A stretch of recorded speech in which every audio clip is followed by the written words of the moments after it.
Beginner's mind has been the secret sauce to the magic that is my life journey. It has been the igniter of my consciousness and has had a hand in every truly good thing I've had and will ever have in my life. It describes itself as a phrase, the mind of a beginner.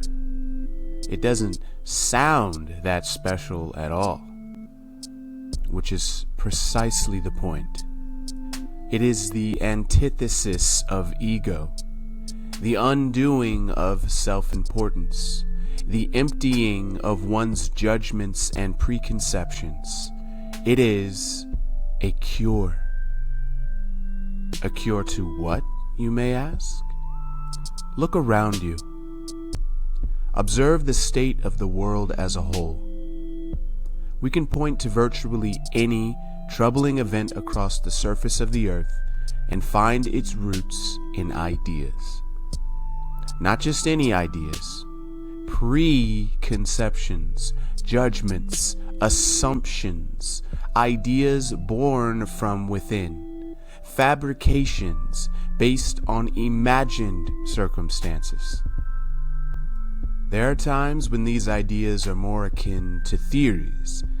These theories develop into systematic tests through a rigorous process of questioning, providing the answers from which we derive facts that can be used to save lives and ultimately evolve us as a species. There are also times when these ideas are more akin to declarations. These declarations develop into rigid systems beyond questioning and eventually beyond examination altogether. These untested, unquestioned systems become obelisks, left alone in isolation, that then congeal into elusive and oppressive belief systems. Such systems are often used to take lives and devolve us as a species for the purpose of manipulation and control. Put more concisely, ideas are the difference between life and death. And we, you and I, are conscious manifestations of life and death, dying in some ways each day and being born anew in others. We dance this dance until one side inevitably wins.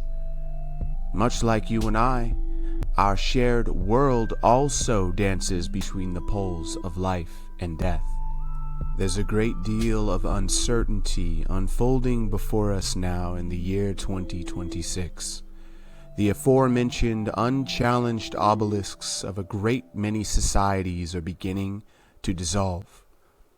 The spiritual structures that once held up entire countries are crumbling. We are all nearly paralyzed by the sight of these structures cascading down toward us at terminal velocity. It certainly looks like one of those poles is soon to swallow us all in its infinite depths. And worse still, it appears to be unstoppable. As such, it is far more common today to be mostly, if not entirely, overwhelmed by anxiety. I'm not talking about a couple of rough days a week. I mean daily, unrelenting dread consuming you from within and waiting for you around every corner. And when you've been fully consumed by this dread, it spills over and leaks into the experiences you haven't even had yet. This is our status quo. We even know how we got here, more or less. So what do we do about it? What can we do about it? Well, for starters, we can safely distance ourselves from the collapsing structures. Watch closely, and most importantly, choose differently. Our whole world runs on the ideas that a few determined souls dedicated their life energy to manifesting. The very same seeds of doubt and dread that imprison so many of us now also provide the precise conditions for transcendence. The collapse of the paradigms that once held the world captive clears the space for something greater or something worse.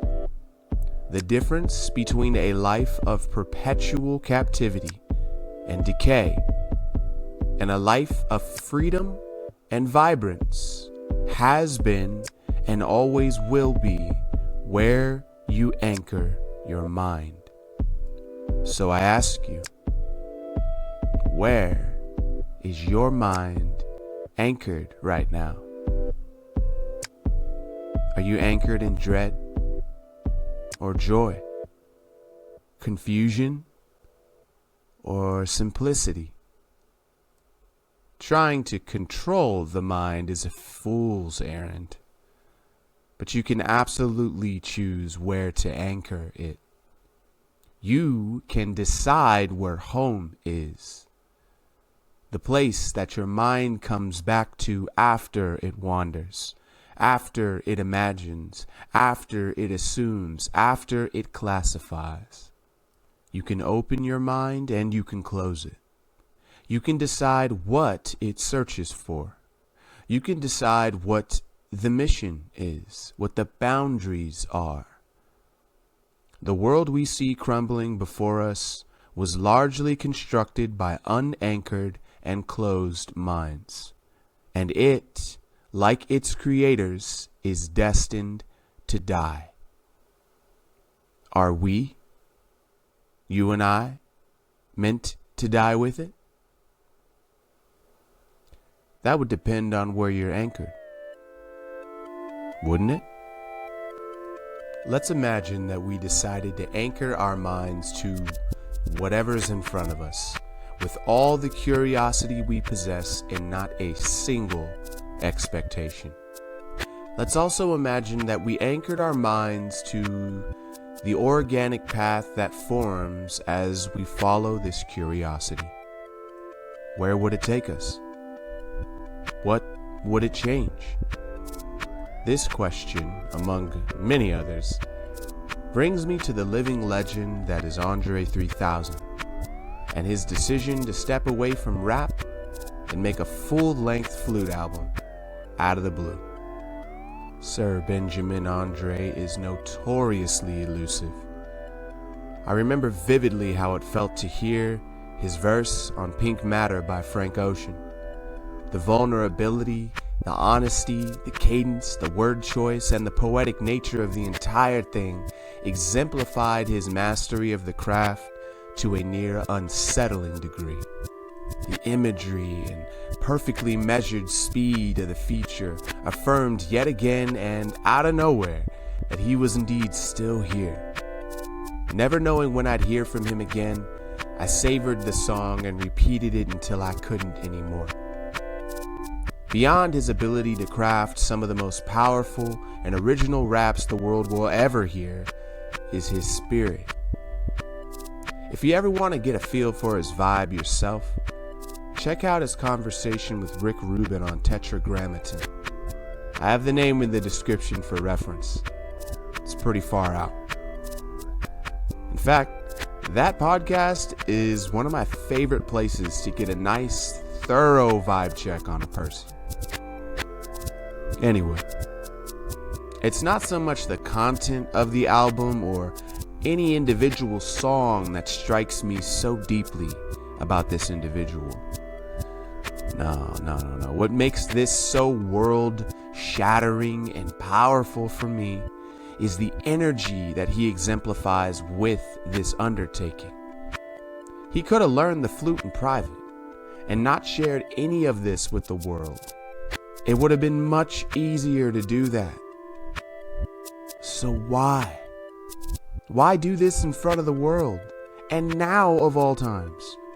Why go from a literal rap legend to an experimental flutist?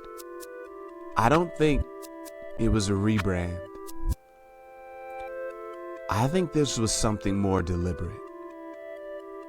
This choice, to me, reads as a spiritual blueprint of creative freedom.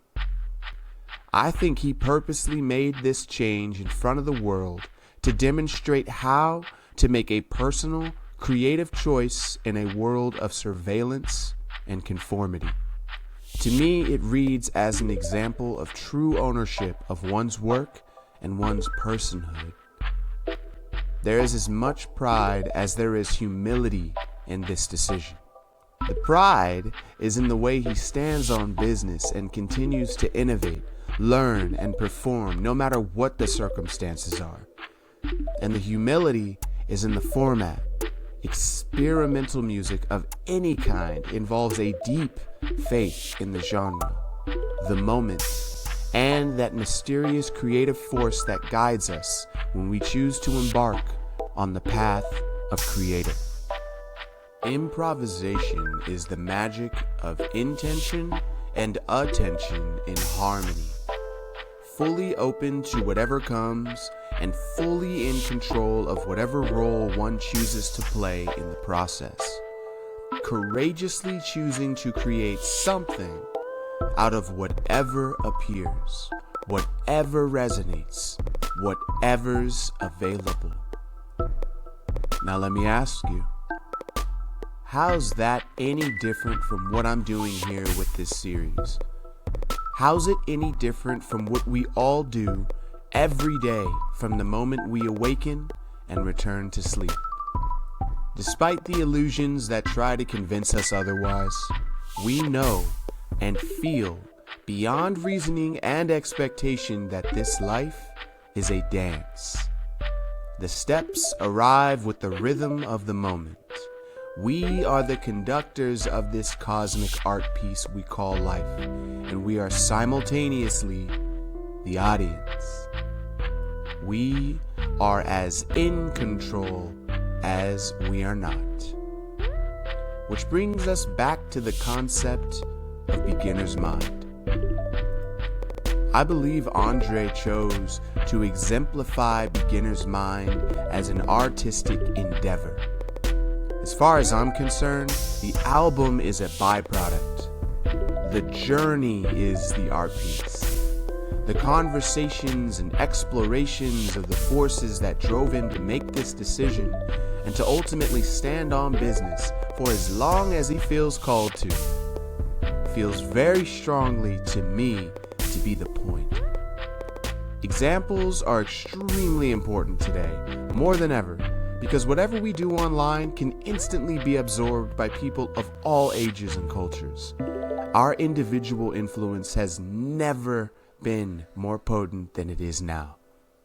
Every action we take on the internet is an example and an impression for people and bots will likely never meet, and we truly cannot know how far and how deep the impact of our actions may be. This reality can be terrifying or inspiring, depending on where you're anchored. I look at his choice as a powerful and necessary step in the right direction, not by lecture, but by example. And any who might want to make a similar decision in their own lives now have a blueprint. What could be more important than that? I encourage you to channel the energy of beginner's mind into the things and people that you love, those that bring you the most joy. I encourage you to employ equal parts surrender and ownership to the flow of life as a whole. I encourage you to anchor yourself to peace, whatever that looks like for you, releasing all that isn't. And as the old world meets its end, I invite you to anchor yourself to the one that will take its place. I invite you to decide for yourself what that world is. Empty your mind of doubt. Enjoy the ride and see what happens. You might find that a different intelligence now guides your steps, something deeper than your ideas, and yet somehow fundamentally you. But that's just me. What about you? You know what to do. Thanks for listening.